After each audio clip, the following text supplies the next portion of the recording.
창의적인 결과를 내야 하거나 오랜 시간 전전긍긍하는 문제 앞에서 우리에게 가장 필요한 것은 바로 번뜩이는 영감입니다. 오늘은 뇌과학을 통해 집 나간 영감을 불러오는 실제적인 방법에 대해서 말씀드리겠습니다.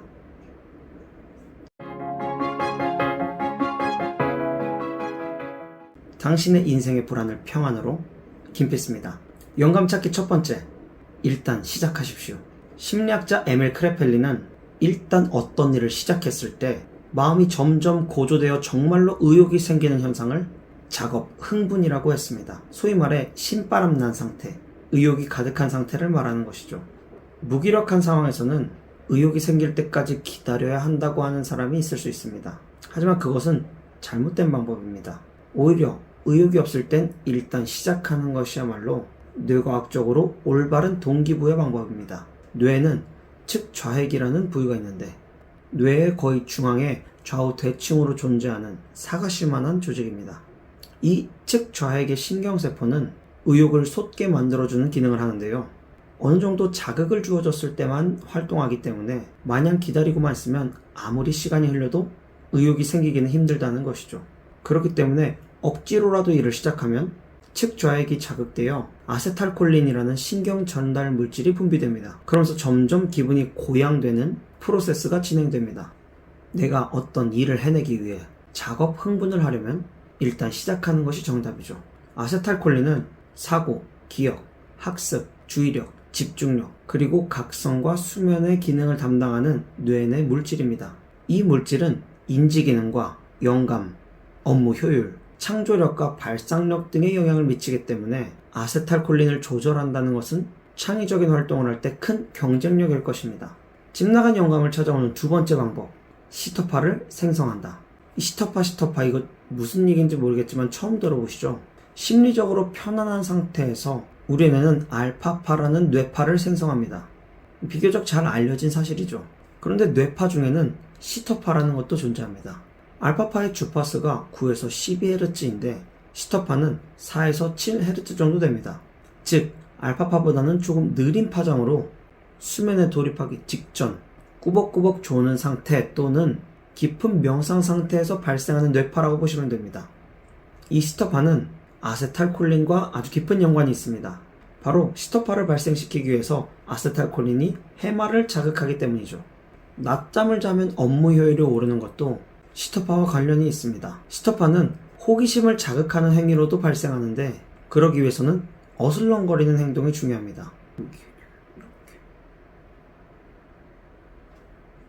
같은 자리에 있지 말고 특정한 장소에 기웃거리다 보면 우리 뇌는 새로운 공간을 통해 자극을 받아 아세탈콜린을 분비합니다. 스웨덴식 아이디어북이라는 책에서 아이디어가 떠오르기 쉬운 4곳의 장소를 소개하는데요.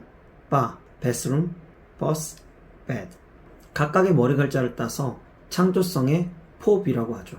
많이들 아시는 대로 아르키메데스가 유레카를 외친 것도 바로 욕실이죠. 아세탈콜린은 몸이 이완되는 상태에서 분비되는 만큼 밤에 왕성하게 분비됩니다. 오전의 뇌는 수면에 의해 전날의 기억이 깔끔하게 정리되어 있는 상태이기 때문에 정확성, 면밀함, 논리성, 집중력이 요구되는 일을 하기에 적합하죠.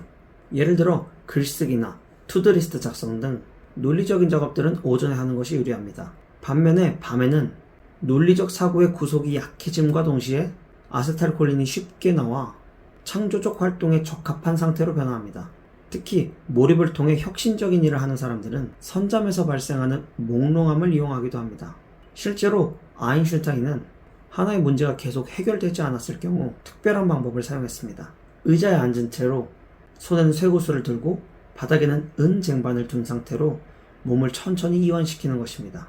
그러다 잠이 들면 머릿속에서는 단기 기억들이 장기 기억으로 전환되며 뇌 전반적으로 활발한 움직임이 생기게 되고 현실에서는 연결시키지 못했던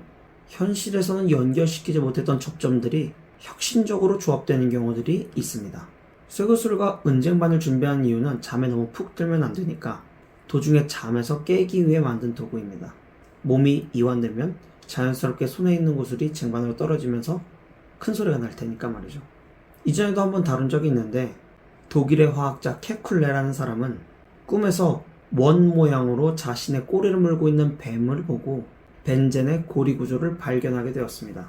이것이 신빙성을 얻는 것은 렘 수면 상태에서 사람은 꿈을 꾸고 이때의 뇌파는 아세틸콜린이 활발하게 분비되는 세터파가 주체이기 때문입니다. 결론적으로 작업 흥분 상태에 돌입하여 일의 효율과 영감을 얻고 싶으면, 또 오랫동안 고민한 생각에 대해 결과물을 얻고 싶으면 위에 말씀드린 두 가지 방법, 첫 번째로 일단 시작하고 시터파를 이용해 보시기 바랍니다. 어려운 전문 용어를 사용하다 보니까 제가 아세틸콜린인지 아세탈콜린인지 뭐라고 하는지도 모르고 이야기했지만, 결국 중요한 것은 우리의 영감을 위해서 우리 몸에 이완이 좀 필요하다는 것입니다. 또한 이완을 잘 활용하고 창조적인 자극들을 많이 받아들이면서 여러분이 번뜩이는 영감을 다시 얻으시기 바랍니다. 깜깜한 골목길이 무서운 것처럼 불안은 무지로부터 옵니다.